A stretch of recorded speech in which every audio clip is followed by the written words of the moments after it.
The road to sustained happiness is through disciplining your behavior. Discipline is a foundation to life. The rewards of a disciplined life are great, but they're often delayed until some time in the future. The rewards for the lack of discipline are immediate, but they are minor in comparison to the immeasurable rewards of consistent self-discipline. An immediate reward for lack of discipline is a fun day at the beach. A future reward of discipline is owning the beach. For most, we choose today's pleasure rather than tomorrow's fortune. The battle is actually in your head. You're not going to hear noises, you're not going to hear gunfire, you're not going to hear any explosions. It's not that kind of battle.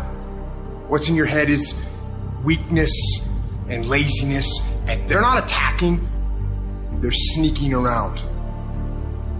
They're poisoning the strength in your brain.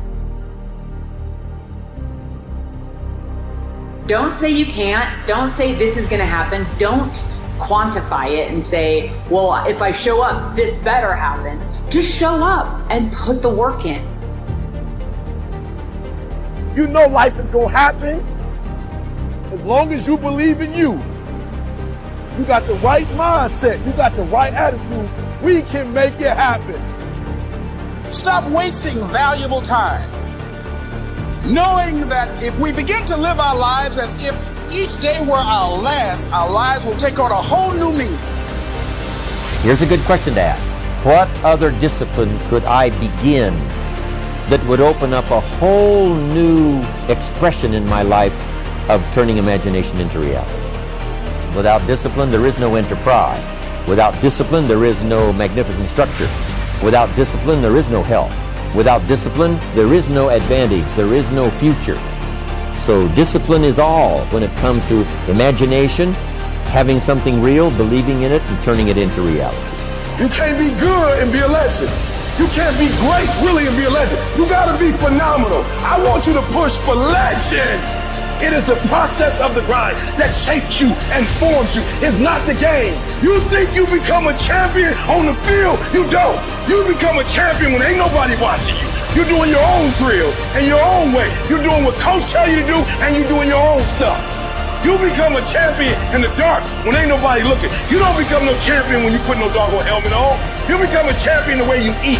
You become a champion the way you think. You become a champion in your grind. When nobody knows what you're doing, when you put in those extra reps, when you're watching those videos and you get inspired, when you change your music and you just get on stage and you shine. It's the process that makes you sweet.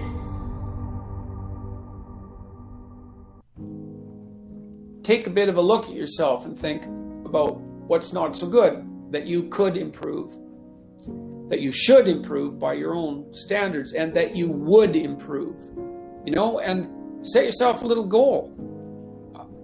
Maybe you're not studying at all and you're at university, or maybe you're at work and you've got this stack of paper there, and you haven't looked at that damn stack for like a month, and you know that you should be, and you're bothering yourself at night because you're avoiding that. It's like maybe you think, well, I've avoided that stack of paper completely for 1 month. I'm quite a coward when it comes to whatever snakes might be hidden in that stack of paper. How about tomorrow I just put that stack of paper in front of me on my desk and I glance through it for 15 seconds. See if I can do that. It's like, well, you set yourself a goal of improvement. It's a humble goal, because really, are you such a coward that the best that you can bloody well manage after a month of avoidance is 15 seconds of exposure to a stack of paper? It could easily be. You've been avoiding it. So you're obviously afraid of it. And so the situation could be that dismal and dire. And you might think, well, geez, it's no balm to my ego. It's not fostering the strength of my ego to recognize in myself someone who could only withstand 15 seconds of exposure to that thing I'm afraid of. And so that's a form of humility too. It's like, there's things you could do to improve, and you know what they are. And there's small steps that you could take, that you might take, that would put you in that direction. And then the question is, are you big enough to take those small steps? You know, are you capable of grappling with the fact that you're fundamentally flawed to the point where you have to break things down into almost childlike steps in order to manage them? And the answer to that is, yeah, you are. And that's the lot of, I don't know if it's the lot of everyone.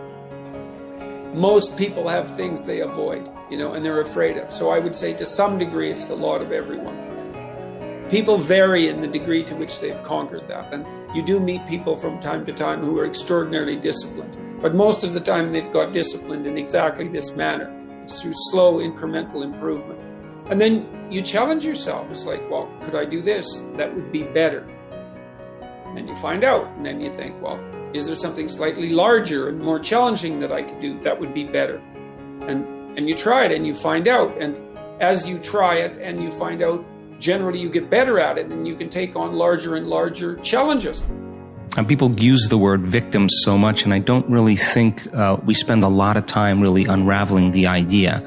But if I said to you, Jay, how are you doing today? And you said, well, I'm really upset because of this person or this circumstance or this condition in my life, then what we're saying, this is not conscious. This is an unconscious program. What we're saying is somebody out there is actually controlling the way I'm feeling and the way that I'm thinking.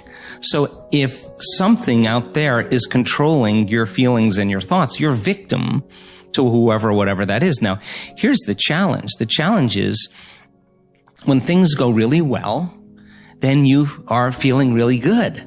But when things aren't going very well, then you're feeling pretty bad. So then the end result of that is that many people then become unconsciously reliant on something out there to change how they feel and hear. But if they don't understand that they're creating reality all the time and they're living in lack, in unworthiness, in separation for their whole entire life, waiting for the event to happen to take away their lack or emptiness, well, they'll spend their whole entire life wishing, wanting, waiting, hoping. And so then that creates further separation from things changing. So then the idea then is to turn that battleship around. Is it possible then that the way you think and the way you feel can begin to produce effects in your outer world? Now, that isn't something that you swallow in one bite. It's a process of gaining knowledge. It's a process of practice. It's a process of experience. But once you start seeing those synchronicities, those coincidences, those opportunities that start to fall into place because you're experiencing change in your outer world, if you're doing the work, you're going to start paying attention to what you're doing inside of you that's producing the effect outside of you. And once you correlate the changes of what you're doing inside of you with the effect you produce outside of you, you're going to pay attention to what you did and you're going to do it again. And all of a sudden, you're going to start believing more that you're the creator of your life and less of the victim of your life. So if your thoughts and feelings somehow have an effect on your outer world and you're reacting to the same people at the same place at the same time in the same circumstances, then you're actually reaffirming the same reality because you're thinking equal to everything that you know. So that in order to change that, we have to begin to be greater than our environment. And a being is how we think and feel. So when people begin to practice this, they're not so quick to give their power away to the person or condition in their life, because the stronger the emotion you feel from some problem or condition in your life, the more altered you feel inside of you, the more you pay attention to the cause. Well, where you place your attention is where you place your energy. So you're giving your life force, you're giving your energy away to that person or problem that you could be using to heal, that you could be using to create a new future. So then teaching people then how to self-regulate and find the present moment and settle their body down from those unconscious programs or those emotions that they're conditioned to. That's the work. And so then when you start lowering the volume to those emotions and you're doing the work and mastering yourself in some way, as you begin to change your emotional state, you're not going to be thinking about that person or problem, and you're going to begin to take your power back. And it literally begins to build a person's own electromagnetic field. Now, they have energy to heal. They have energy to create a new future. Hey, we all lose. I failed in bodybuilding. I lost bodybuilding competitions. I lost powerlifting competitions. I lost weightlifting competitions. I had movies that went in the toilet and that were terrible and got the worst reviews. And in politics, I remember I had many of the initiatives on the ballot, and we lost. My approval rating in California went down to 28%. And then it went back up again, and I won again the governorship. So then you think, okay, well, I'm trying to make this decision. I'm going to go try to do something difficult. And isn't that terrifying? And then you think, yeah, but wait a minute. What's really terrifying is not doing it. I said that it can literally save your life. 85% of the American public, according to recent studies, are going to jobs that they hate, working on jobs that do not challenge them. This thing right here, really, man, you got to look. So many good things have happened to me. Now, look, I also had some painful moments in this like you. But, hey, I look for the bright side, man. Here's something else. Most people are not living their dreams because of fear, ladies and gentlemen. Fear, limited vision, and lack of self-esteem is what keep most people doing things they don't want to do. It wasn't until my journey manifested into something much bigger that this really, really became a part of my life.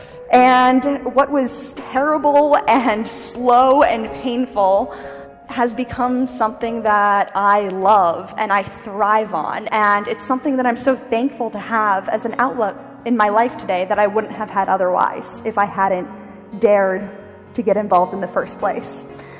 The best lesson for me was coming back from what happened. You know, going to jail, losing everything, coming back. How do you put value on what you're doing? Like I was just in the future, thinking about watching myself on my television network. Because I do that, that means I have to think what would be the worst case scenario, and then I have to think what would be the best case scenario. So it's not a 180-degree turn. It's not like you have this amazing breakthrough, the ceiling opens up, lights come down, and you hear the angels sing. It just ain't happening like that. The very thing that you're terrified of doing, actually taking a step into the unknown, taking that step, is the very thing that will cure the fear. It's the very thing that's going to suppress that. It's the very thing that's going to give you the confidence, because in that moment, all you're trying to do is process what's around you, and your brain does not have the opportunity to explore and be afraid at the same time. It's going to require you to become someone you haven't even seen yet. It's going to require you to say the things you haven't said and do the things you haven't done so that you can become the man, the woman you've always known yourself to be.